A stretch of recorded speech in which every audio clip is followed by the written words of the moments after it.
À ton avis, pourquoi il y a cette recrudescence de burn-out chez les jeunes par rapport à nos parents, à nos grands-parents? Moi, je pense qu'on a le luxe, je commence mal, hein. Je pense qu'on a le luxe de, d'être en burn-out, de pouvoir être en burn-out, tu vois. Je crois pas que nos parents avaient, déjà, je pense qu'ils connaissaient pas cette expression. Et je pense que pour eux, c'était pas une option. Tu vois, il y a tellement de trucs qui reposent sur leurs épaules. Et à mon avis, leurs besoins, ils n'étaient pas comblés comme nous, ils sont comblés. Et je Mmh. pense que tes deux facettes, elles sont là. C'est que nous, on comble quasi tous nos besoins. Tu vois, on mange carrément à notre faim. À la limite, il y a des soirs, on va pas manger. C'est par choix, quoi, tu vois. Bon, sauf Par dans choix. certains cas de figure. Ouais, tu vois, par exemple, il y a des soirs, je me dis, ah, ce soir, je mange pas, j'ai trop mangé aujourd'hui, tu vois. Donc, je suis déjà Ah, dans un état de dans satiété, tu vois. ce stade-là, ok. Ouais, tu vois. Parce qu'il y en a qui mangent pas, mais c'est pas Il y en a par qui choix. mangent pas, mais voilà, mais justement, ces gens-là qui ne mangent pas par choix, je ne crois pas qu'ils fassent des burn-out parce ils peuvent pas se permettre de faire des burn-out. Comment ça, ils peuvent pas se permettre? Et bah, quand t'as rien, tu peux pas juste t'arrêter parce que tu supportes beaucoup trop de charges à la fois. T'es Mhm, juste obligé de continuer ta route pour subvenir à tes besoins, pour survivre en fait. Ça mhm. c'est. Donc tu insinues que le burn-out, c'est une question de volonté? Non, j'insinue que le burn-out, il est en lien avec le fait que puisqu'une bonne partie de nos besoins sont comblés, on en cherche encore et encore et encore. Je pense que c'est ta quête du bonheur qui est intarissable, tu vois. Et on n'arrive pas de toute manière à être heureux quand on a tous nos besoins comblés. Je pense, tu vois. Parce que là, j'ai l'impression que tu me parles de l'épanouissement et du burn-out. Ouais. Parce que là la partie bonheur, épanouissement et tout, c'est un autre sujet par rapport au burn-out. Mhm. Et si j'ai bien compris, tu es en train de me dire que comme on a du mal à être épanoui parce Ça qu'on on favorise. a la quête du besoin, donc du coup Ouais. c'est ça qui favorise le burn-out. Ouais, je pense que, enfin, je reprends une expression que j'ai entendue il y a pas longtemps. Euh, la vie, c'est un château de cartes. Tu retires une carte, tout tombe. Mhm, Et, euh, et pour moi, le burn-out, on t'a retiré une carte mhm, et tu commences à tomber, tu vois. Quand tu joues justement avec un château de cartes, tu retires celle du deuxième étage. mhm. T'as le premier étage qui tombe. Par contre, tu retires celle du dessous, il y a tout qui tombe, tu vois. Ouais. Là, Je pense que le burn-out, il est par étapes, tu vois. c'est intéressant. Là, bah là ça revient un peu Très sur la imagé. pyramide des besoins. C'est vrai que Oui, ouais, carrément. tu peux avoir tout jusqu'à ce que tu aies un problème de santé. Ouais. Tu reviens au bas C'est de la clair. pyramide des C'est besoins, clair. quoi. Ouais. Quand je dis que c'est un luxe, c'est un luxe par rapport à une époque où ils étaient déjà dans cette optique de vouloir combler les besoins. Et nous, on Mhm, a cette facilité à pouvoir les combler. mhm. C'est dur de les combler, tu vois. Mais il y a quand même pas mal de choses qui sont à notre portée de par le fait qu'on habite en Occident, qui nous permettent de combler nos besoins, tu vois, nos besoins sentimentaux, nos besoins financiers, nos besoins. J'ai pas la pyramide de besoins en C'est tête. un besoin physiologique, besoin de sécurité, besoin d'appartenance, besoin d'estime Manger. de soi et de réalisation. Ok. Et pour toi, c'est quoi sur cette pyramide le besoin qui est le plus en danger? Ben en fait, je pense que un peu tous les besoins sont en péril. C'est pour ça que je rebondis sur ce que tu disais sur on arrive plus facilement à combler nos besoins.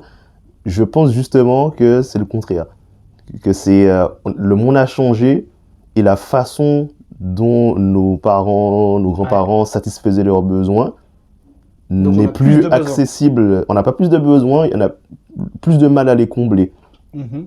Et c'est pour ça, quand on me dit oui, les jeunes ils font des burn-out parce qu'ils sont fainéants, parce qu'ils supportent plus la difficulté, leurs parents et leurs Ça, j'en doute, ouais, grands-parents. parce que on sait très bien que la difficulté, elle est d'un autre niveau, hein. Donc, C'est ça. ce genre d'idées reçues, pour moi, c'est des gens qui ont, alors je dirais pas plus de la quarantaine, je dirais plus de 45 ans. Mhm, Tu vois, je pense que c'est leur vision des jeunes, parce qu'ils sont à cheval un peu entre la génération de nos parents et notre génération, mhm. et donc ils ont moins galéré, enfin, tout le monde a galéré, tu vois, mais je pense que, comme tu dis, leurs besoins étaient peut-être déjà en adéquation avec le monde. C'est vraiment, toi, tu considères que on a plus de mal à combler notre besoin. Est-ce qu'on n'a pas justement plus de besoins?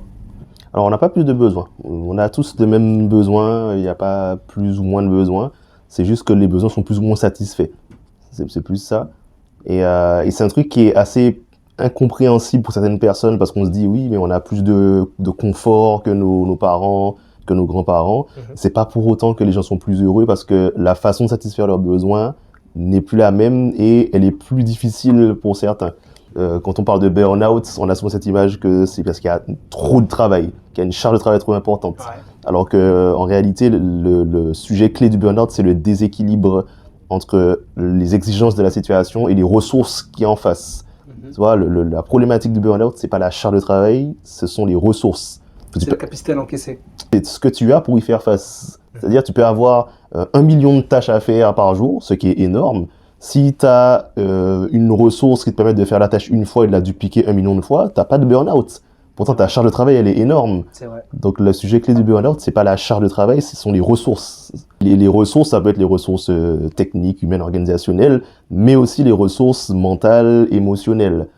Et l'une des grosses ressources qui aide à se prémunir du burn-out au niveau émotionnel, c'est le sens.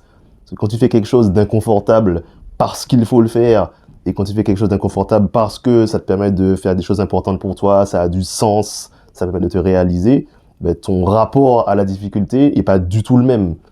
Il y a même des fois où tu peux te sentir épanoui dans la difficulté parce que ça te permet de te réaliser. Ouais, c'est clair.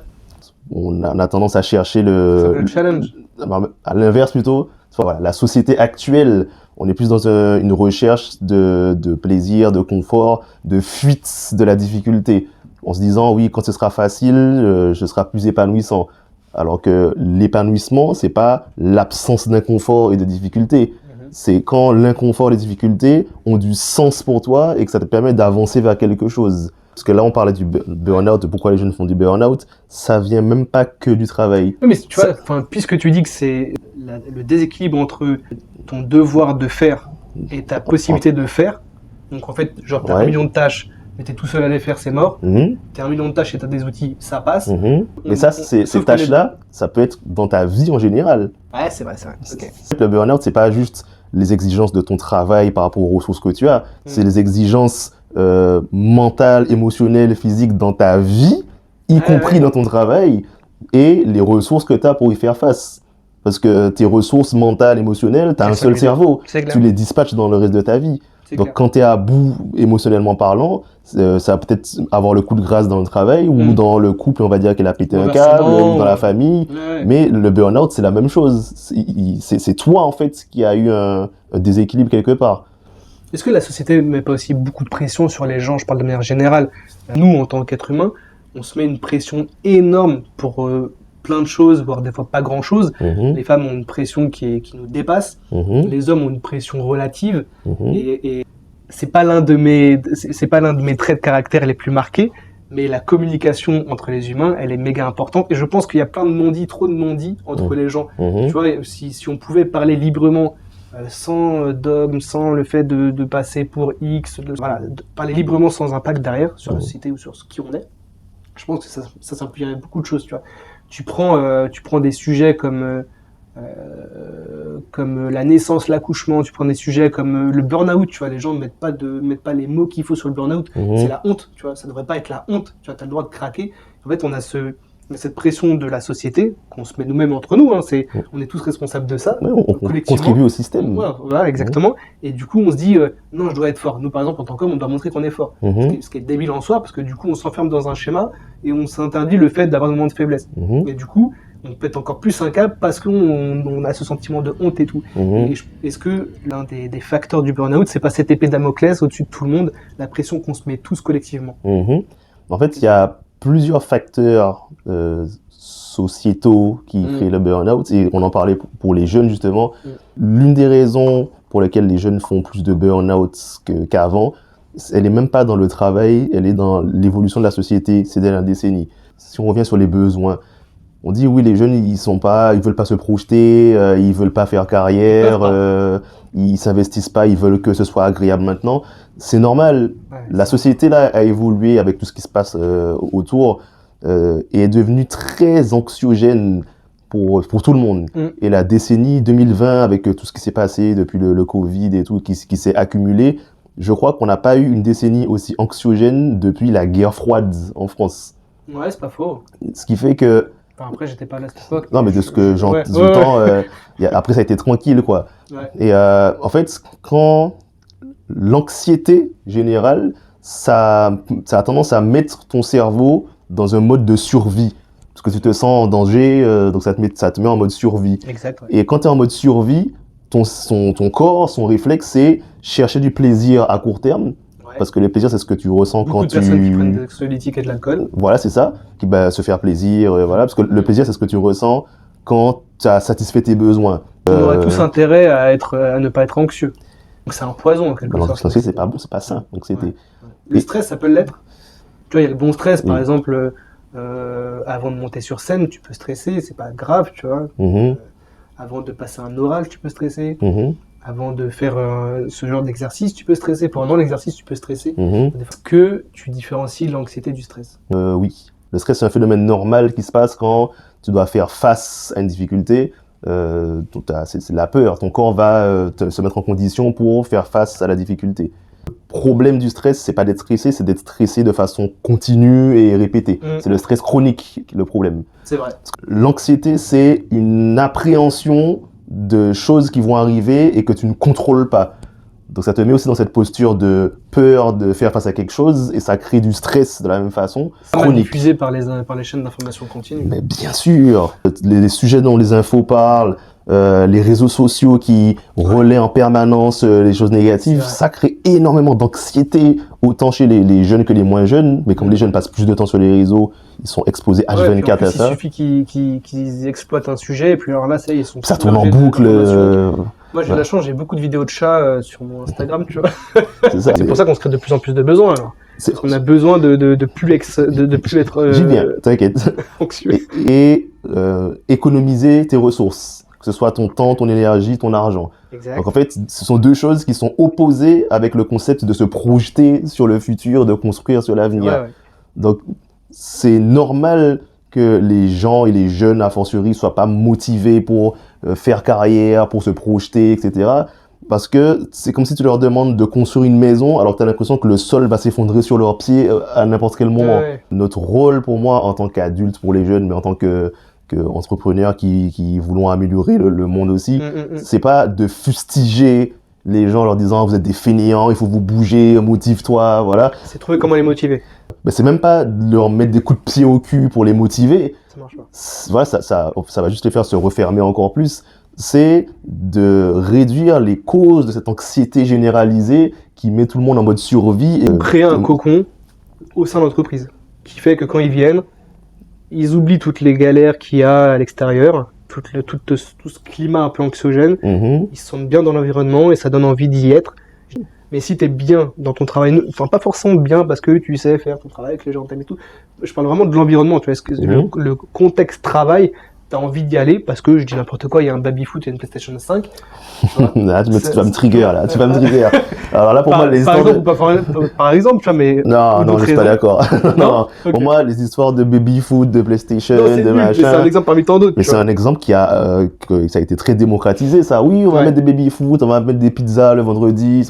Moi, j'appelle ça mettre de la peinture sur une voiture en panne. Mais ça dépend si c'est en complément d'une bonne ambiance, que ça compte la bonne ambiance, de relations saines en interne, enfin tu vois, si ça vient sublimer ce qui est déjà un bon cocon, à mon avis, tu vas au travail même s'il neige, tu vois. Ouais. Alors, mais tu vas pas au travail parce qu'il y a du foot. C'est peut-être une connerie d'aller au travail parce qu'il neige, parce que tu peux tomber et tout, donc n'importe quel patron te dirait reste chez toi, je pas que tu tombes, enfin tu vois.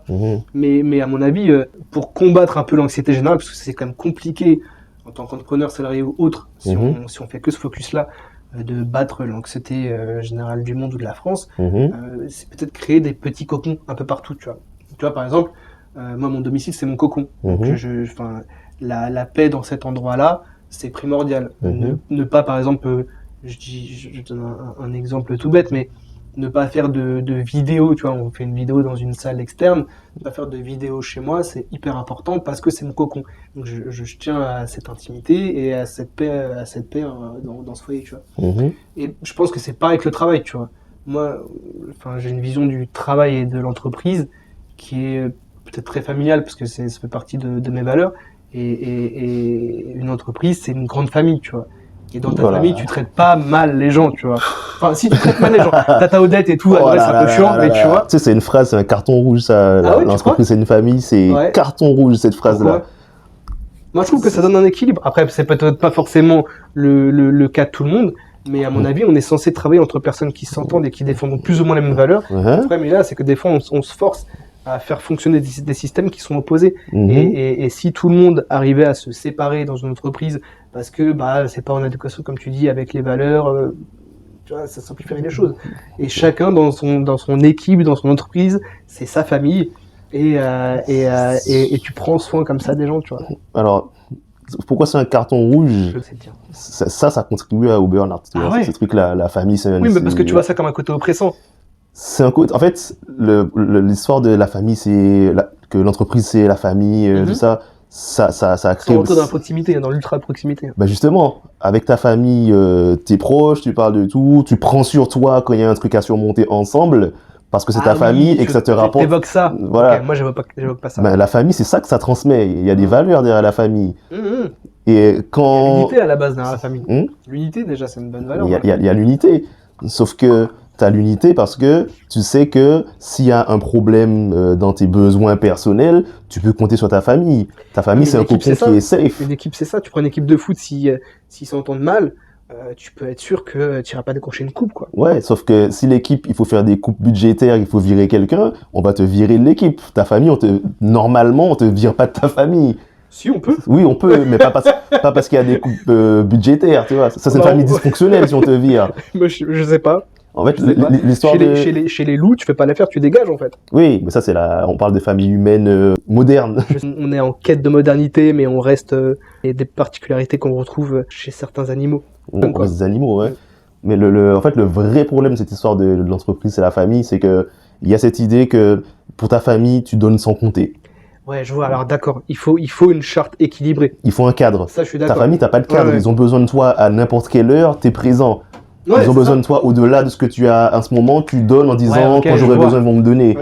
C'est vraiment ce truc vicieux de il faut donner de ta personne, il faut être prêt à te sacrifier comme si j'étais ton parent. Ah oui, d'accord. Ouais, donc ça, mais c'est marrant parce que quand je dis ça, tu entends ça. Non, c'est mais c'est là parce que tu développes le fil. Mais c'est ce qu'on se sous-entend quand on te dit c'est la famille. C'est pas le bon terme. Mais c'est pour ça que c'est très vicieux, parce que c'est toutes ces valeurs-là que ça transmet la famille. Ouais, ok. Et après, quand toi, tu vas dire, non, mais je peux pas parce que j'ai prévu des choses à 18h, je peux pas rester jusqu'à 20h, on va te dire, ah non, mais on est une famille, comment tu oses rejeter ta famille, tu vois? C'est ultra vicieux. Ouais, si tu le pousses jusque-là, c'est méga vicieux, ça va pas du tout. Et ça, même sans qu'on te le dise, quand t'as intégré, c'est une famille, ben, tu culpabilises de rejeter ta famille. Ah non, faut que je reste au travail jusqu'au bout parce qu'ils ont besoin de moi. Et je fais un burn-out parce que je me suis sacrifié pour la famille et puis après, je peux pas travailler, il n'y a pas de résultat. Ok, c'est pas le bon terme. Non, c'est un carton rouge absolu, ces histoires-là. C'est génial de voir ça de cette manière-là. Parce que, après, je peux comprendre de l'angle de la personne qui travaille le côté oppressant et donc, du coup, ça nécessite d'avoir un cadre. Mais moi, quand je dis ça, et je me suis probablement mal exprimé, c'est plutôt dans le cocon.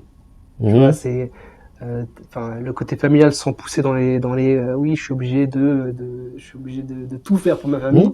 C'est plutôt dans le sens protection, dans le sens compréhension, écoute. Et en fait, si t'es si t'es pas assez proche, on va dire, de ton équipe, tu peux pas te permettre de les faire évoluer. Je pense que déjà, du coup, ça fait peut-être le lien sur juste sur la partie sur les jeunes. Pourquoi les jeunes sont en burn-out par rapport à nos anciens? Pourquoi c'est pas juste lié au travail, mais à l'évolution de la société en général, ce manque de motivation? Et je te disais que le monde évolue quand même. C'était le monde évolue. La société a beaucoup évolué ces dernières décennies. Et la décennie 2020, on n'a pas eu de décennie aussi anxiogène depuis la guerre froide.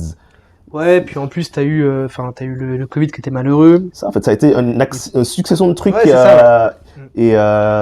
Ça a commencé un peu avant, mais oui. Et quand tu es dans cette ambiance anxiogène, ben, ton cerveau il se met en mode survie Du coup, en mode recherche de plaisir à court terme et économie de tes ressources, ton temps, ton énergie, clair. ton argent. C'est clair. Donc c'est l'opposé de ce qu'il faut pour se projeter et se motiver à Mais long est-ce que terme. avancer à contre-courant, c'est-à-dire, est-ce que justement ça te demande pas plus d'énergie de ne pas suivre la tendance, donc d'être avec des gens anxiogènes, parce que du coup tu vas devoir les combattre en plus, tu vois, donc tu vas dépenser plus d'énergie, tu vas devoir combattre les gens anxiogènes, ou en tout cas faire en sorte qu'ils n'aient pas d'impact sur toi. Tu vois un peu où je veux en venir En ou fait, pas? tu te demandes, est-ce que ça demande plus d'énergie Ouais, d'aller à l'encontre de ce qu'on fait naturellement, collectivement. collectivement? Ouais. Ben, en fait, si tu peux aller à l'encontre de ça, mais d'une, ça revient à aller à l'encontre de ton instinct de survie, parce que ce mode survie, c'est l'instinct de survie qui te dit fais attention, sinon tu risques de mourir, tout simplement. Ouais.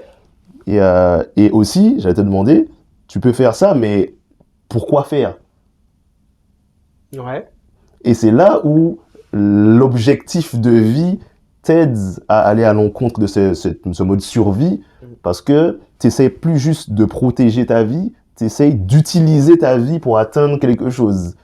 Et là, c'est plus facile d'aller à l'encontre de ton besoin de plaisir immédiat, mais plus de surmonter les difficultés, l'inconfort pour avancer vers quelque chose, parce qu'il y a un sens au fait de te forcer à le faire. Et c'est pour ça que je te disais que pour nous, notre rôle en tant qu'adultes, pour les jeunes et en tant qu'entrepreneurs qui voulons faire changer les choses pour tout le monde en général, c'est pas de les fustiger en leur disant vous êtes fainéants, il faut vous bouger. C'est pas de leur mettre des coups de pied au cul en leur disant il faut avancer, ça doit être fait. C'est de leur offrir une vision pour l'avenir et de l'espoir aussi. Je rencontre plein de jeunes où les profs, les parents me disent oui, ils sont fainéants, ils ont la flemme et tout. Mais ces jeunes-là, ils sont pas fainéants, ils sont désespérés. Ouais, mais quel est le rôle de l'entreprise là-dedans? Bah, Tu vois, je suis non, très... c'est une question intéressante. Ouais, moi, développer les gens, ok, mais quand les gens veulent pas. Bah, j'ai envie de te dire, quel est le rôle de l'entreprise? Quel est le Ils font rôle pas d'efforts quel est pour, le tu rôle vois. de l'école aussi? Et quel est le rôle de la société à Bah, on fortiori? l'a vu quand on a fait la rentrée en septembre pour l'association de 100 000 entrepreneurs. Mhm. Enfin, moi, je tombais dans une classe, ça parlait pas, quoi, tu vois. Alors, il y a peut-être de la timidité liée à l'écart d'âge, je sais pas, peut-être que je suis encore trop un enfant dans ma tête, mais ça allait pas, quoi, tu vois. Personne parlait, ils étaient là, nous regarder comme si on était des extraterrestres, quoi, Ouais. tu vois. C'est pas le rôle de l'école ni de la société de définir Mince. ton objectif de vie. Le rôle de la société, c'est de t'offrir un cadre pour qu'on Ça, je suis survive en d'accord. communauté. Ouais, À la base, le rôle d'une société, c'est ça. À la base. Ouais. Une société fonctionnelle. Ouais, c'est clair. Ah, mais c'est ton rôle de définir comment tu vas trouver ton épanouissement dans ce cadre-là. Ouais, mais regarde, il y a alors, c'est le concert d'orientation.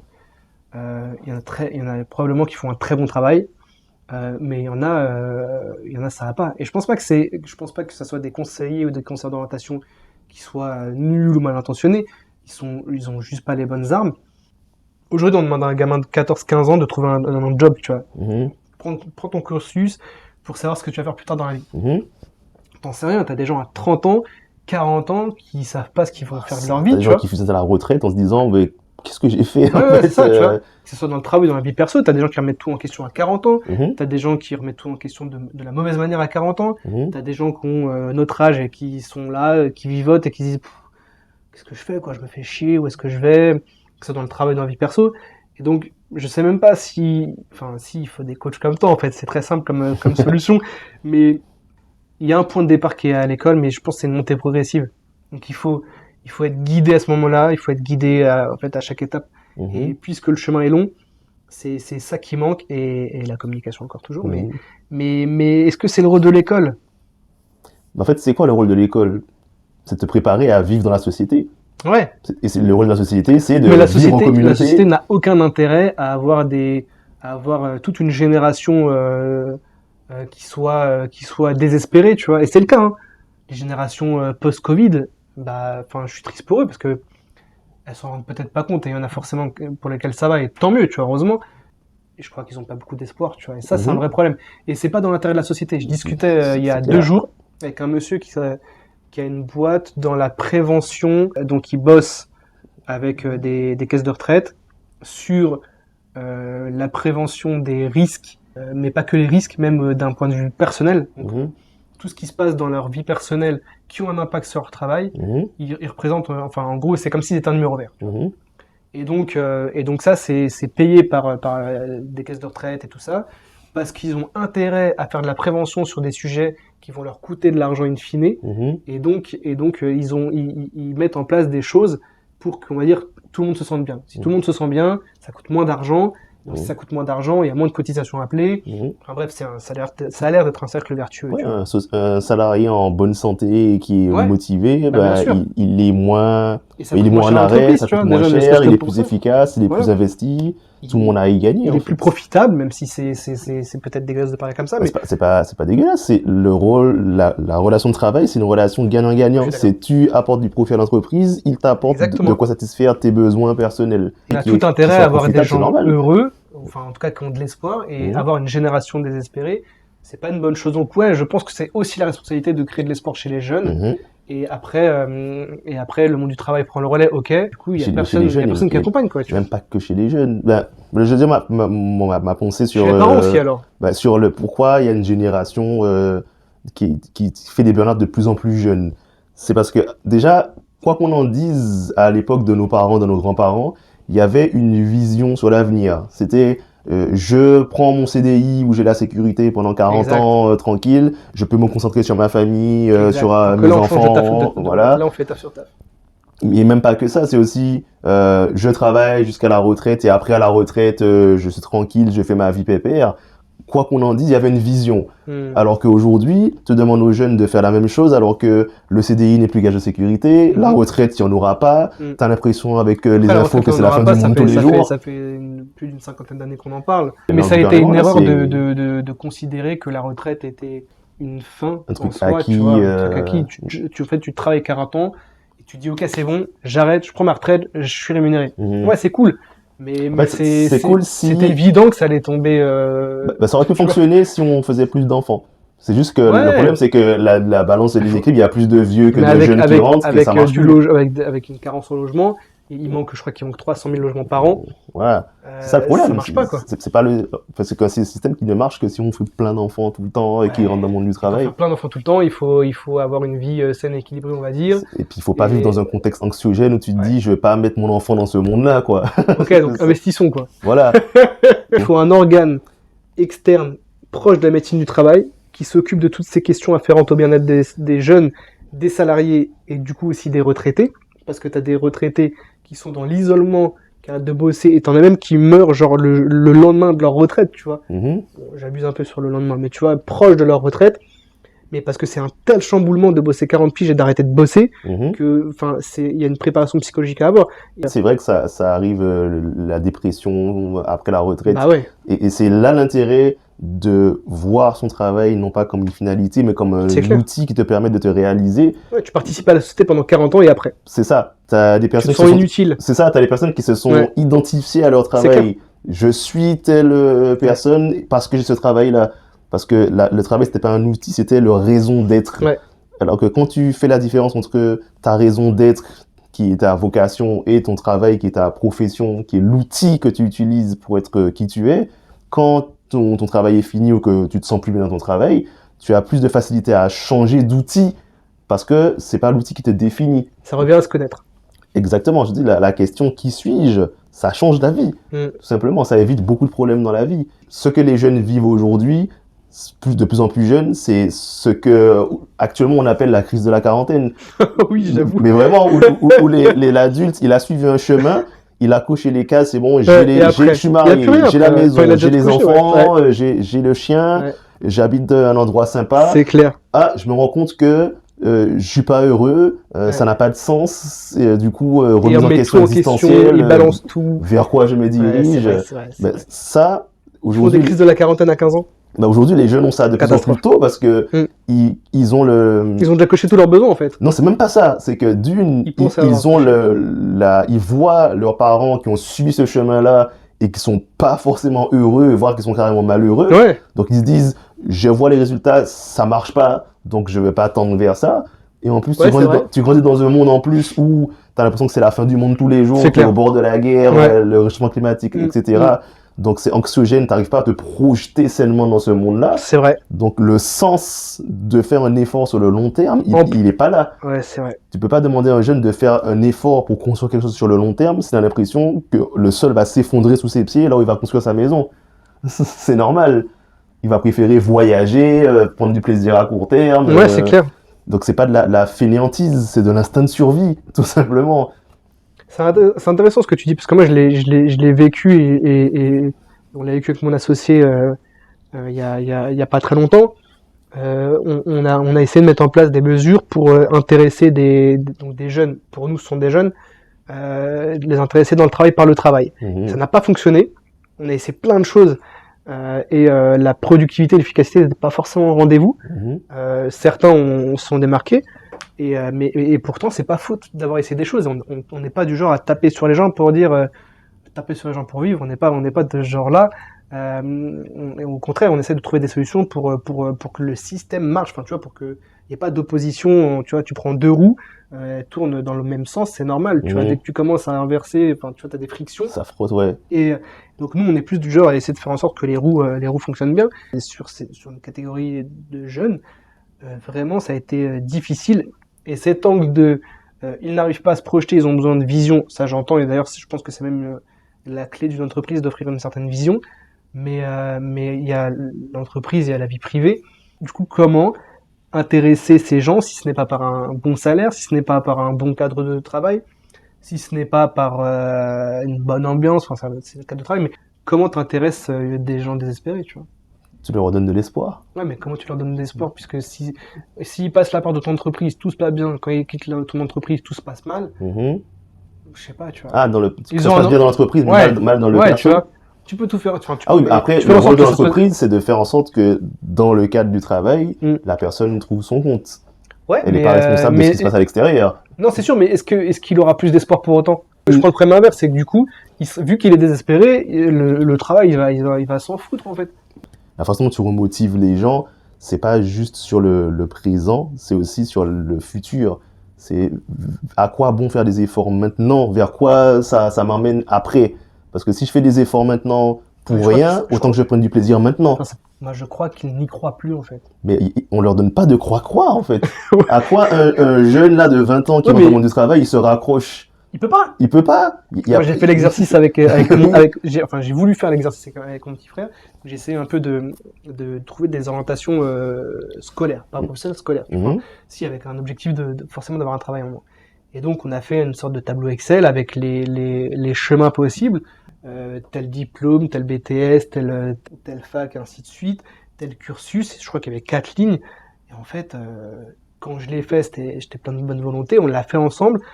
Cet exercice a eu l'effet inverse. Tu vois. En gros, tu dis, reste là pendant 5-7 ans, ne t'inquiète pas, tu auras le même résultat. Tu vois. Et en plus, je sais que c'est pas vrai, mais c'est juste que quand tu le présentes, quand tu fais des recherches sur Internet et que tu mets les informations bout à bout, t'arrives à ce constat, tu vois, alors que c'est faux. On dit l'être humain fonctionne beaucoup à l'instinct de survie. C'est-à-dire quand l'instinct de survie, c'est le truc qui te donne la force de faire les choses, de te surpasser. Exact, Sauf qu'on a tendance à oublier que l'instinct de survie, il n'est efficace que sur le court terme. Ouais, c'est vrai. Pourquoi on continue à foutre la planète en l'air alors qu'on sait qu'on va droit dans le mur? Ouais, c'est vrai. Parce que c'est dans un futur certain, approximatif. Si on dit à tout le monde, dans un mois, si on n'arrête pas maintenant de consommer des trucs et tout, la planète prend feu, t'inquiète pas que les gens ils vont être motivés à prendre des vélos. Je vais même appuyer ton propos. Puisqu'on est dirigé majoritairement par des hommes et que les hommes ont beaucoup de mal à se projeter, mine de rien, tu vois, qu'on veuille le dire, forcément qu'on est dans cette situation, tu vois. Les femmes ont quand même beaucoup plus de facilité à se projeter, mais je pense qu'on en est aussi là, parce que les hommes sont incapables de se projeter. Enfin, je dirais pas qu'ils sont incapables, mais l'homme masculin, à cause de la testostérone, tout ça, a tendance à prendre des risques et faire des choses dangereuses et être dans l'action et moins dans la sécurité. Donc effectivement, quand tu as des hommes au pouvoir, tu vas avoir plus tendance à on fait des trucs et on voit ce que ça donne. Je parlais d'état d'esprit de survie, mais l'état d'esprit de survie, c'est pas forcément lié à tes ressources. T'as des gens qui sont très riches et qui vivent dans un état d'esprit de survie. C'est je veux continuer à accumuler parce que j'ai peur. Quelqu'un qui est plus dans l'état d'esprit de survie, il est dans l'opposé, il est dans l'altruisme, dans la projection, dans la construction de choses, dans la prise de risque. Et t'as des personnes qui n'ont pas beaucoup de moyens, qui sont dans cet état d'esprit-là, d'essayer de construire des choses. C'est clair, T'en as qui ont beaucoup de moyens, qui sont quand même dans un état d'esprit de survie. c'est clair. C'est un mindset. C'est en ça que trouver un objectif de vie t'aide à aller un peu plus vers l'état d'esprit de construction, de projection. Parce que, encore une fois, tu n'es plus dans je veux juste protéger ma vie jusqu'au bout. C'est dans une réflexion de comment je peux utiliser ma vie malgré les difficultés qu'il y a pour me rapprocher de l'endroit où je veux aller. Ouais, Mais sans ça, t'as pas de raison de prendre de risques. C'est ce qui manque à tout le monde en fait. C'est pas une histoire de stimulation, c'est une histoire où on se pose pas les bonnes questions. ouais, ça déjà, c'est sûr. On nous apprend pas à nous poser les bonnes questions, c'est tout. Ouais, c'est sûr. Parce que c'est pas le rôle de la société. Oui, mais la société a aucun intérêt d'avoir des gens perdus. Oui, mais la société, elle a juste intérêt à avoir des gens qui font tourner le c'est pas système vrai. pour que tout le monde continue de rester en vie. Ouais, toujours ça. C'est juste ça. Le rôle de la Ouais, société, c'est c'est que tu sûr. sois productif Trop et utile. Ouais, c'est sûr. Après, Oui, c'est à c'est toi sûr. de trouver ta façon d'être épanoui dans le fait d'être utile au groupe. Ouais. Moi, j'ai une question. Est-ce qu'on a des données chiffrées sur le burn-out? Je dis pas le nombre de burn-out, puisque ça, Il y en a, il y a des données par rapport à ça. ouais. Mais l'impact financier dans la société, sur la société, même pas que financier, mais l'impact tout court, enfin, déjà, Il y en a sur aussi des- financier quand même, hein. Mais c'est clairement. Mais tu vois, des burn-out. Parce que Alors, si, l'impact financier, il y en a, parce que c'est des arrêts maladie. ouais, c'est des ça, trucs ouais, comme voilà, donc ouais. Mais l'impact sur la Énorme. société, il est plus subtil parce que c'est sur le même sujet que c'est quoi l'impact de la dépression sur la société. Et ça, c'est un truc super important, notamment, on parlait des jeunes et des moins jeunes dans un contexte où l'avenir, il est flou, il est incertain, il est même sombre. De prendre conscience que la clé de ton épanouissement, elle n'est pas dans le futur, elle est dans le présent, dans qui tu es, dans ta raison d'être. Et quand tu comprends qui je suis, quelles sont mes aspirations, quelles sont mes valeurs et ce qui me remplit, ça te crée une sorte de bulle de clarté. Et la seule question que tu te poses, c'est avec la vision que j'ai là actuellement, qu'est-ce que je peux faire pour avancer et être aligné avec qui je suis? Et tu ajustes au fur et à mesure, mais au moins tu avances. Le coaching, pour moi, c'est pour ça que j'ai commencé par là. C'est aider simplement les gens à se poser les bonnes questions, à remettre en question la façon dont on fonctionne et de sortir de ce fatalisme de se dire c'est comme ça et c'est tout, il n'y a pas d'autre façon de fonctionner. Parce que la clé pour construire un monde différent, c'est que les gens soient convaincus que c'est possible. Parce que si tu es convaincu que c'est pas possible, tu feras pas les efforts pour le faire. Mon but de l'entrepreneuriat, et puis même dans l'entrepreneuriat en général, je me suis rendu compte que pour changer le monde qu'on veut changer, qu'on veut construire, c'est pas de juste donner du plaisir à chacun séparément, c'est de rassembler les gens, non pas derrière une personne, parce que la personne, elle peut disparaître du jour au lendemain. Ouais, mais il y a derrière- ses idées. Oui, mais justement, derrière une vision collective, une vision commune. Ouais. Bah, commence maintenant, alors. Moi, mais c'est pour ça que j'ai commencé tout de suite. C'est pour ça que j'ai commencé Non, la semaine il manque d'après. un organe qui puisse aider les jeunes dès l'école, les salariés dans le travail, les Ouais, retraités après le Mais à ton travail. avis, je fais quoi là? C'est ce que je me casse la tête à faire. Mais on enregistre un C'est podcast ça. auprès de moins de gens, là, ok? Non, au contraire, ça va partager le truc et Ouais, des gens qui j'espère. peuvent m'aider à le faire vont peut-être m'aider.